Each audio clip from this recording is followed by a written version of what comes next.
What's up, everybody? It's Kenny Cummins here, and I'm very excited to be joined with a returning guest on the show, hip-hop artist out of Lexington, Kentucky. Couple years ago, he released his debut mixtape called 3D, and he's got some new music on the way. And to talk about that and much more, I'm with the homie D. Lee. I want to thank you Awesome. Thank you for being on the show, man. Truly appreciate it. So this is your second time on the show, and we seen each other recently. It was a while before the Freedom Fest shows came about, and you look like a total different person from the last time I seen you. Facial hair and everything, and you performed at the very first Freedom Fest show. And you performed some familiar songs. You performed some new songs. And you reached out to a brother. You're like, yo, I got some new music on the way. We got to talk about this. Yes, sir. So, yes, sir. We'll get into that in a bit. But first, obviously, Freedom Fest put together by birthday boy today, Lane Allen. Happy birthday to the Yeah, homie. the man. I'm chilling with him right now. So, shout out to the homie Lane Allen in the background. Yes, sir. How it felt, man, just to be a part of the show, which was a variety of hip hop artists, and it was at a farmhouse. It was at a farm. Man, it's unreal, dude. That first night, that shit was unbelievable. Like the energy, the new moon was out, and everybody was talking about how like there's supposed to be a bunch of new energy coming in and like a switch and a bunch of deep philosophical stuff, whatever. But and we were all out there just vibing, man, really just getting into it. Like I was up there in the moment and so hard in my performance it just felt like I was blacked out, to be honest. But yeah, man, everybody did their thing that night, man. It was fucking phenomenal. Same for the second time too that happened last month. Yeah, and I hear that there's going to be a Freedom Fest coming up at some point in September. Yes, sir. The 28th, man. Be there. Your boys got a set.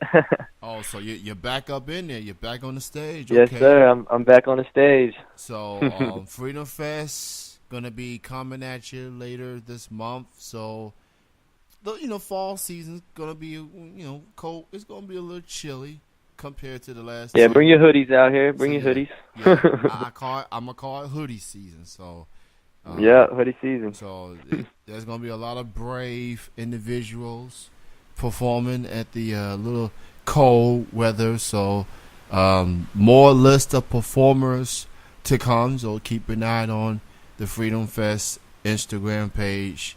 Keep an eye on Lane Allen's page as well for the complete list of performers. So, new music. Let's get into it. You said, all right, my man. So I dropped 3D over a year ago, and I know it's been so long. So what I was telling you, whenever I saw you on the farm, I was like, man, I got to make up to it, make up for the time. You feel me? And I told you I was going to explain to you why it's taking so long and everything as well. So, pretty much, like, I found myself in a pretty dark place, and due to some medical stuff that was causing some pain and like a certain muscle. So like it really got me like unmotivated and stuff trying to deal with that. I was in and out. I'm still in and out of the physical therapy and shit like every month or so. So just a lot of stuff like that, man, pretty much has been slowing me down, but I got these two projects coming out to make up for it. So the first one is called University of Dreamers. And that one is pretty much going to be like the state where I'm at right now, like this deep, this low state of mind. And it's going to be comparing and contrasting where I'm at right now and where I want to be, like the cars I want to have, the house I want to have, like, the girl, like this, that, you feel me? Just getting real into that, like what I'm striving towards is going to be on the next tape you're going to hear from D. Lee. And then, so once I drop that, I don't know if I might just drop both of them the same damn day. I don't know. it's either gonna be the same day or like back-to-back days. You know what I'm saying? Let people digest the first one and then give them the next one. I might just give them breakfast and dinner. You feel me? I don't know. But so University of Dreamers is the first one, and then what comes after that is a concept I've had since probably like around the same time I thought of 3D, way back in the day. I knew that this had to be either my second project, my first big album, or something crazy, you know. So it's called Energy, and it's gonna be a complete reflection of self, pretty much. I'm gonna be putting my whole heart out on my sleeve, and my music, straight emotion, my thoughts, and it's gonna be getting way more into myself than me talking about where I am right now. Like, as far as like, you know, mentally, it's gonna be me as a whole evolution from like start to where I am. You know what I mean? And how I want to continue to blossom and everything, you know, or like as Kendrick would say, like pimp myself, you know, into the butterfly that I know I can be, the potential, you know, that I'm reaching, that energy, the inner greatness, gangsta, you know, like that gravity, you know, that keeps you contained. Like, it's gonna be some pretty hard shit on there, man. So first, but yeah, man, those are the two projects, though. Universal of Dreamers is the first one. Second one is Energy. So are those going to be like mixtapes, or do you consider them mixtapes or albums? Well, like, what direction you? I'm gonna consider them mixtapes. Okay. Because, you know, I'm not going for like a this time around. I'm dropping the two projects. There's not gonna be 12 tracks on each one of the projects. I'm going for more around 8 to 10 on each one. Probably 8 on the University of Dreamers, and I'm gonna put probably 10 on Energy. That's what I'm working with right now. And yeah, man, another thing about University of Dreamers, man, I went into the title about Energy, but the title kind of represents, okay, so like, you know, imagine like I tried college. I went there, and my dad literally passed away like the week before. It was impossible to focus in school. I couldn't get my mind right. I kept skipping class. I had morning classes, which was another bad thing. So I see all these kids that I grew up with and stuff. They're going to college, doing what they want to do, and this and that, working towards their career. I said, you know what? Like, for all the people that aren't in college, like, it's like almost like we are in a school of our own, you know what I mean? And like we all got dreams, you know, of what we want to be, you know. So I kind of thought about my own little school, you feel me, like the University of Dreamers. And I feel like a lot of people will be able to relate to that when it comes out. So I just wanted to say that. That's what's up, man. You know, one thing I admire about you is, you know, you're a genuine good dude, and you faced a lot of adversity these past few years and still managed to put the music out. And, you know, I've always consider you a true MC on the local scene. Like, you really put a lot of thought in your lyrics, and, you know, 3D is just a glimpse of what you can do, and now you're gonna take it to the next level with these next couple of projects. So I'm hyped about them, and I'm looking forward to hearing them, and I look forward to playing a song or two on these shows. Yes, sir. And you Hell know, yeah. I've been doing what is called a local music song of the week. I've been doing that on Twitter for the past couple of years, and thanks to my addiction that is Spotify, now I can put these songs on the playlist so people know who I'm listening to locally. Mainstream artists, they get enough publicity as it is. We all listen to them, but local artists, there's a lot going on locally. There's more hip-hop shows going on, at least in the past year or so, than I've noticed in the last couple of years. There's a lot going on, you know, Freedom Fest. Oh, yeah, man. So much going on. The scene is growing, man, for sure. Oh, yeah, Molly Carter, he's doing his thing with some shows. Oh, yeah. Man, I was just with him last night. I don't mean to interrupt you, but I was actually at a show with him last night where me and Lane Allen performed in Louisville. That shit, he tore up the stage, man. Much respect to Marley, bro. Yeah, shout out to him. And shout out to everybody. You know, Kentucky's been busy with a lot of hip hop ish going on, off days with a new album. Shicey Mhm. Christ and Company, shout out to them. Body Bad Dag, Jack Harlow, Oh yeah. J. Ellie. Kentucky hip hop's been very, very busy these last couple of weeks, and I look forward to see what else is in store in these final couple of months as we now enter the month of September. And I'm looking forward to these new projects, man. It's gonna be fire. It's gonna be dope.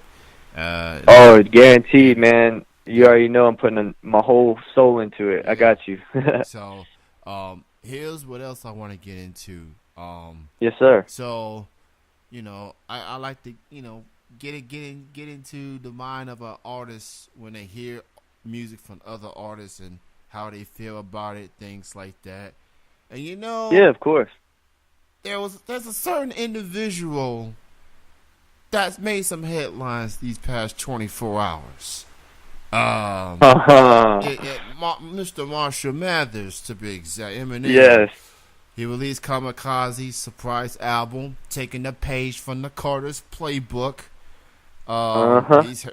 Let's just say, if you like the old Eminem, he gave you that old Eminem and then some.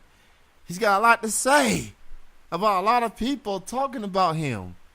You know, Oh, and, I love it. and I'm just gonna say this to anyone that even thinks about having a problem with Marshall Mathers. I'm just gonna say this: leave the white boy alone.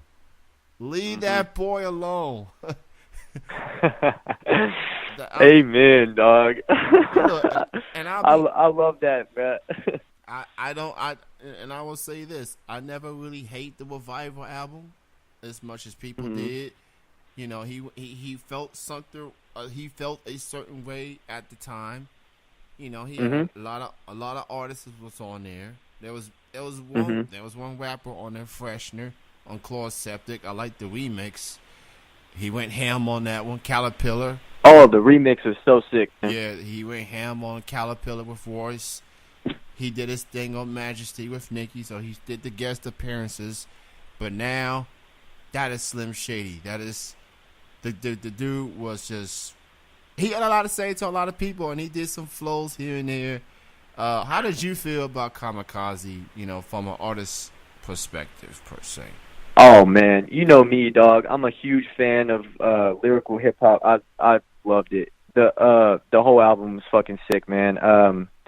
I loved the track with him and Joyner, just going so hard, like how he and I love now like Eminem's back on that shit where like he does not give a fuck, you know what I mean? Yeah. I don't know if I can cuss on here or not. I'm No, sorry if go I ahead, can't. go ahead, go But ahead. all right, but he just he's like unapologetic and he knows that he took an L by dropping Revival because it wasn't like what everybody wanted to hear. It wasn't an L in the way that it wasn't artistic, it wasn't beautiful, whatever, but it was an L in the way, how the public received it. Yeah. So he knew he had to come back with some crazy surprise killer shit. You know what I'm saying? Like some MC shit. I love it, man. Talking about Joe Budden, Tyler the Creator, like all these people that got their style from him and they're trying to talk shit or whatever, you know what I mean? He's like, nah, like he's not having any of that. Like talk about Charlemagne, how he said the thing about the orange, or the literally the thing. Eminem called the thing orange, and Charlemagne was like, he's not orange, that's a reach or whatever. And Eminem put that bar in there that was super clever, man. Like, dude, he outdid himself, man. Really, like I love it. It's a great album. I like Fall. I like Oh yeah. the one with Royce. It sounds similar Uh-huh. to Black Boy. That came from the same dude that did the beat with Black Boy JB and Drake. That's the same dude who produced that song. Mike Will made it. And it's kind of interesting at this point of Eminem's career that he's starting to work with other producers instead of just I using his know, own man. beats and Dr. Dre. But whatever, Mhm. but he can pull it off, and I feel like he did. Like people wanted the old Eminem. Well, be careful what you ask for. Yeah, exactly. Be You careful know, what you ask for. you They got know, it. I They was fucking kind of I got it. was kind of hoping that he would go at the Joe Budden, and he did. He even went at Hmm? Drake. You know, he went at I Drake know, too. talking about the views and how you Yeah, get overlooked and all yeah. that, man. And you know, I don't recall Drake ever saying a bad thing about him, but Eminem don't care. Like he's not no gorgeous. Yeah. Like, Hey, if you let me break something down for you real quick, yeah, that bar about Drake, Eminem was like, or no, it wasn't even a bar. He was going at Drake and he was like, I don't write the hook or yeah, something. I only spit the hook if I wrote the hook or yeah, something. And at the end of the verse, he's like, sorry it took forever, or sorry I took forever. And I think that he was talking about the song he did with Drake, Forever. yeah. And at the end, he had the most fire verse out of any MC. Like, you can at me or whatever. Eminem had the hottest verse out of any MC on that track on Forever with Drake. And I think that that's what he was referring to when he was like, sorry I took forever, you know? Yeah. Like just deep shit like that, man, you know? That. Thank you for clarifying that, man, because that was just one of those lines. I was like, wow, okay. I know. Yeah. He went at Little Pump. He went at Little Zane. He Oh, went dude, at. copying the flows and showing them He how went. simplistic and yeah, dude, it was crazy. He kind of mimicked Migos a bit. He's. Yeah. I mean, look. You want the old Eminem? Well, you got him now. You know, I feel like at the point of his career, he just don't care anymore, man. Like he just let his feelings out, and you know, for some reason, people lit a fire on him. Everybody did.